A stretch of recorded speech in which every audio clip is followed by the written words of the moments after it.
सभी को नमस्कार। स्वागत है आपका आज की +2 पॉलिटिकल साइंस की क्लास में। आप सभी जानते हैं मैं कविता दुआ पॉलिटिकल साइंस लेक्चरर हूँ। तो चलिए, हमने लेसन 4 भारत के विदेश संबंध हमने 5 भागों में देखा, क्योंकि काफ़ी बड़ा लेसन था। आज हम लेसन का भाग 6 बना रहे हैं, जिसमें कि आपको लेसन के मेन पॉइंट्स और इम्पॉर्टेंट प्रश्नों के बारे में डिस्कस करेंगे।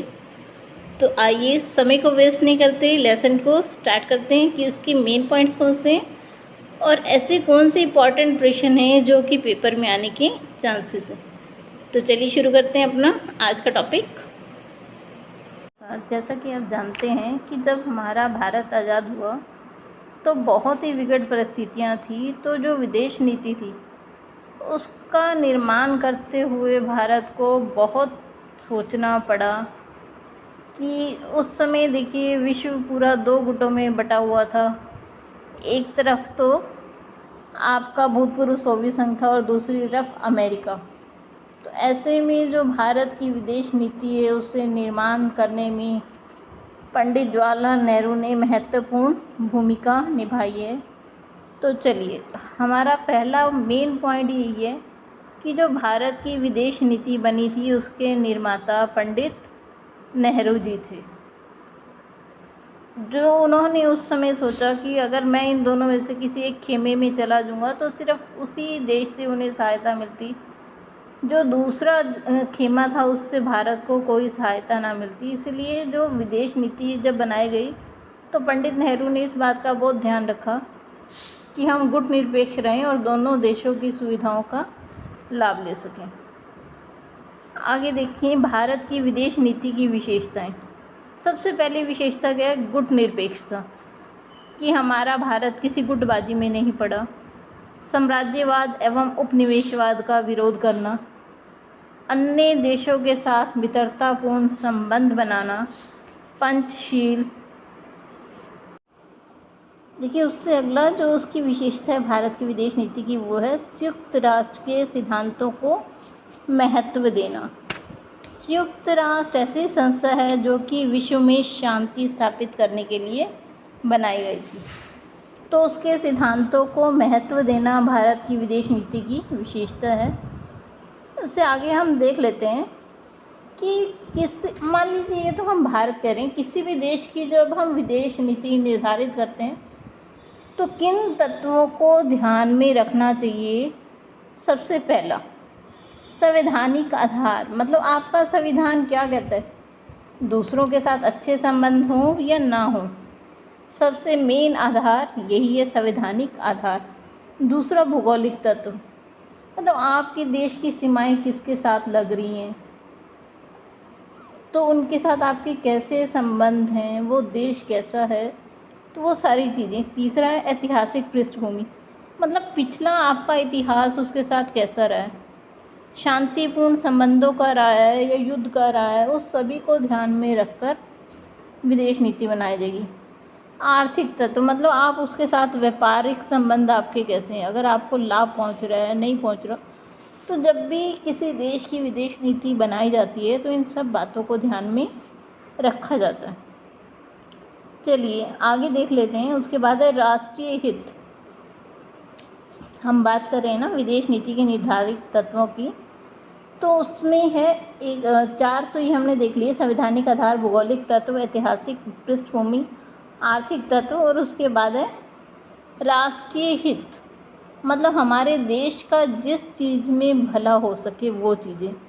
अंतर्राष्ट्रीय हित और सैनिक तत्व, जब भी हम विदेश नीति बनाएंगे तो इन सब चीज़ों को ध्यान में रखना पड़ेगा कि आपके जो देश के हित हैं वो किन के साथ अच्छे संबंध बनाने से बढ़ेंगे। जो अंतर्राष्ट्रीय तत्व हैं, मतलब जैसे गुटनिरपेक्षता है या 2 गुटों में से आप किसी एक में जाना चाहते हो, कहाँ आपको फ़ायदा मिलेगा वो चीज़ें सोचना। उसके बाद सैनिक तत्व, आपके पास मान लीजिए सैनिक क्षमता ही कम है तो आप अपने से बड़े सैनिक क्षमता वाले देश के साथ पंगा तो नहीं लोगे ना। तो ये सारी चीज़ें हमें ध्यान में रखनी चाहिए जब हम अपनी विदेश नीति बना रहे हैं। उसके बाद हमने देखा भारत और चीन का युद्ध। चीन का युद्ध क्यों हुआ था? सीमा विवाद के कारण, क्योंकि जो चीन है वो भारत के कुछ भागों पर अपना दिखा रहा था कि ये मेरे अधीन आने चाहिए। तो इस वजह से इन दोनों के बीच में विवाद हुआ और उसने युद्ध का रूप धारण कर दिया। हमने पूरे भाग 3 में इस टॉपिक को समझा था कि युद्ध क्यों हुआ और कैसे समाप्त हुआ। आगे है, हमने जो इसमें देखा था भारत और पाकिस्तान का युद्ध। वो 2 बार युद्ध हुए भारत और पाकिस्तान के। जो 65 में युद्ध हुआ वो कच्छ के रण क्षेत्र, कच्छ को लेकर हुआ था, और जो दूसरा 71 का युद्ध है वो पाकिस्तान के अंदरूनी हलचलों के कारण, जो वहाँ के शरणार्थी भारत में आ रहे थे, भारत से शरण मांग रहे थे, तो उस कारण हुआ था। तो ये 2 युद्धों का हमने लेसन में पढ़ा था। उसके बाद हमने पढ़े भारत के परमाणु परीक्षण। तो भारत ने 2 परमाणु परीक्षण किए 1974 और 98 में। जो 1974 में किया था वो पोखरण, और जो 98 में भी किया वो भी पोखरण में ही किया गया है। चलिए उससे आगे हम देख लेते हैं कि भारत और पाकिस्तान के बीच में कौन से समझौते हुए हैं। 2 समझौते जो मेनली हैं, एक तो ताशकंद समझौता जिसमें कि हमने अपने देश के प्रधानमंत्री लाल बहादुर शास्त्री जी को खोया, और दूसरा 1972 का शिमला समझौता है। शिमला समझौता श्रीमती इंदिरा गांधी और पाकिस्तान के राष्ट्रपति के बीच में हुआ था। देखिए जो शिमला समझौता है वो श्रीमती इंदिरा गांधी और पाकिस्तान की प्रधानमंत्री भुट्टो के बीच में हुआ था। तो इसमें दोनों देशों ने कहा कि हम एक दूसरे की अखंडता, स्वतंत्रता की सम्मान करेंगे, समानता रखेंगे, बल प्रयोग नहीं करेंगे, लेकिन ऐसा कभी हुआ नहीं। ठीक है जी, आगे चलते हैं हम इससे। अब हम देखेंगे कि पार्ट में इम्पॉर्टेंट प्रश्न कौन कौन से बनते हैं जिसका कि पेपर में आने के चांसेस है। देखिए विदेश नीति का अर्थ क्या है, सबसे पहला और मेन प्रश्न। उसके बाद जो हमारा आता है कि भारत की विदेश नीति के मुख्य सिद्धांत क्या हैं, अभी भी हमने पढ़े हैं मेन पॉइंट्स में। उसके बाद जो अगला प्रश्न आता है, विदेश नीति के निर्धारक तत्व कौन से हैं। उसके बाद आता है भारत और चीन के मध्य युद्ध क्यों हुआ। उससे अगला है कि भारत और पाकिस्तान के मध्य युद्ध के क्या कारण थे।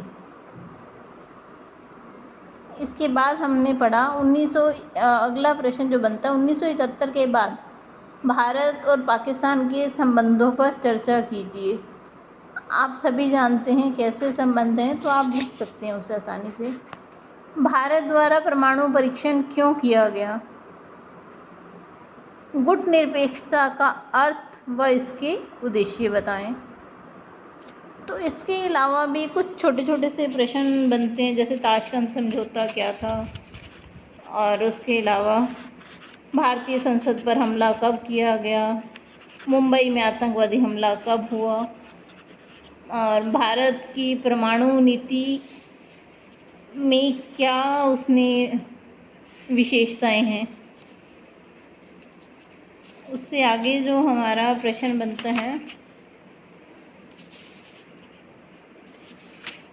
वो है पंचशील। पंचशील पर एक लेख लिखें। जब मैंने आपको लेसन करवाया था तो मैंने आपको पंचशील के 5 सिद्धांत बताए थे तो आप आराम से लिख सकते हैं उससे। बस आज के लिए इतना ही। कल फिर एक नए लेसन के साथ आपसे मिलेंगे, तब तक